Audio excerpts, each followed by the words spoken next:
been a bit since the last check-in, so I thought it was time to just do another quick video to talk through a bunch of changes in the 2024 season and all things triathlon. With every new year comes new opportunities to work with new partners and hopefully continue on. I've been fortunate to be able to have the support of a number of brands for most of my career, and happy to be continuing on with QR, with On. Zoot is in year 3 now. Delta G, I believe, is in year 3. Added a few new partners with Human Go and 10 Second Brands last year, and a number of new partners which I'm really excited about for this year as well. DT Swiss is kind of OEMing with QR now, so I'm excited to be riding with those wheels. And one of 10 Second Brands' sister companies is Funk Fighters, and so I'm going to be doing some fun activation with them, so stay tuned for that. And then Sun God and Fast Food are both new brands that I'm working with, and then recently just started playing around with the new Coros watch as well. Obviously right now it's primarily run, but rumor has it they'll be trying to push into the triathlon space in the very near future.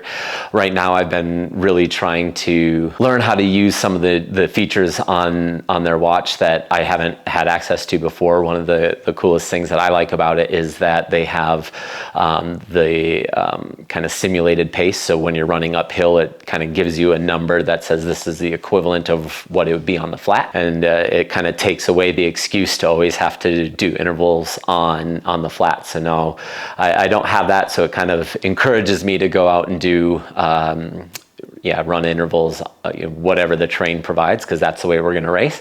It'll also help giving me that feedback during races like Chattanooga, which is on the schedule, that it's quite hilly.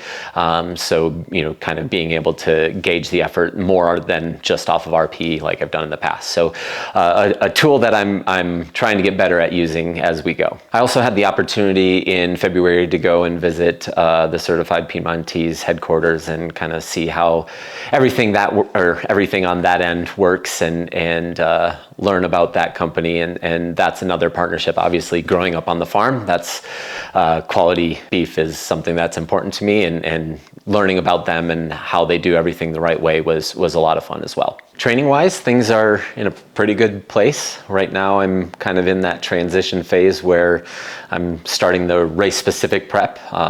Typically in January and February I try to just be really robotic about training, do exactly what I'm asked to do, not think about it, just kind of execute, turn the box green, and not really stress too much about anything else, really just train. Now I'm getting to the part of the season where I need to start stressing a little bit more about it, and making sure my nutrition plan is dialed in, especially with a new partner, and making some changes on that front, and making sure I'm prepped for the heat. And I'm making that transition now that we're 4 or 5 weeks away from the first race of the season. So it's time to start draining the emotional battery a little bit more, and also trying to push yourself a little bit deeper, and the intervals start getting a little bit longer as we get into the final stretch here. So that's where we're at now. It's a fun part of the training phase. It's a part where I'm typically a little bit better than a lot of the high-end shorter intervals that we do in the early part of the season. So it's a transition that I look forward to every year, but also get a little bit anxious about, because that means race season's right around the corner. Schedule-wise this year, I'm going to be targeting the Ironman series. I'm really excited about that, as I talked about in the last video. First race of the year is hopefully going to be Oceanside. After that, we'll definitely be at Ironman Texas. I've got St. George on the calendar, but being a week after Ironman Texas, if Texas goes according to plan, I'll be completely wrecked, and I don't think I can manage a really hilly run like St. George is going to be a week after. It's on the schedule, but it's a very soft maybe. Then I'll go to Chattanooga. Really excited to race there. I've had a number of good experiences there. Obviously QR is there, 10 Seconds Brands and Funk Fighters will be there. We'll be doing some fun activations with them as well.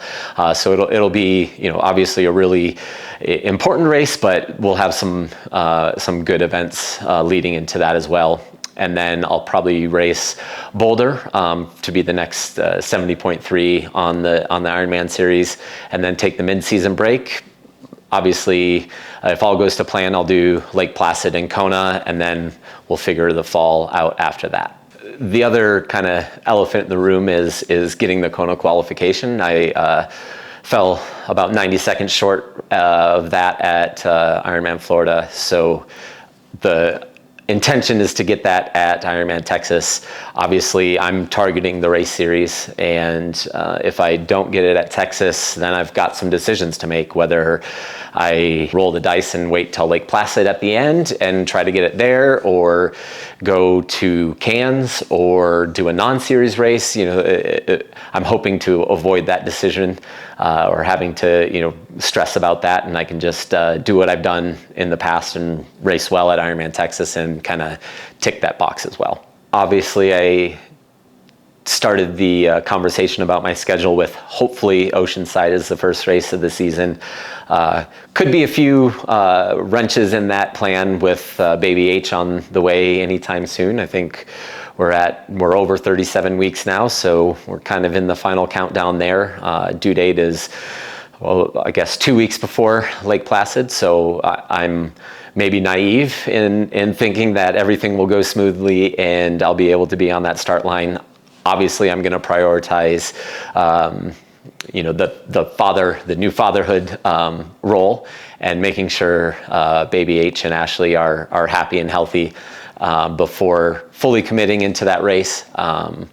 But I think if everything goes according to plan and everybody's healthy, then that's where I'll start the year. But obviously, a big change, and will be some adjustments to make throughout the year. I'm sure. I have no idea what's about to hit me, and I can live with that. I think it would be naive to say I'm completely ready and know exactly what to expect, because I don't, and I'd be completely lying if I was to say I wasn't a little bit terrified as well. But we've wanted this a long time, and definitely excited about the addition to the family. So that's really where things are at right now. I'm really excited about 2024 from the race side, from life side. So I think it's going to be a great year. I fell a little bit off track with these videos last year. If you've been following along, you've seen a couple more Ask the Prof videos, and I've got a couple more to push out late in the next couple of weeks as well. But I'm also going to definitely be pushing these more lifestyle or following the journey of my training and racing videos as we go along the way as well. So make sure you hit the subscribe button on the way out, and we'll see you next time.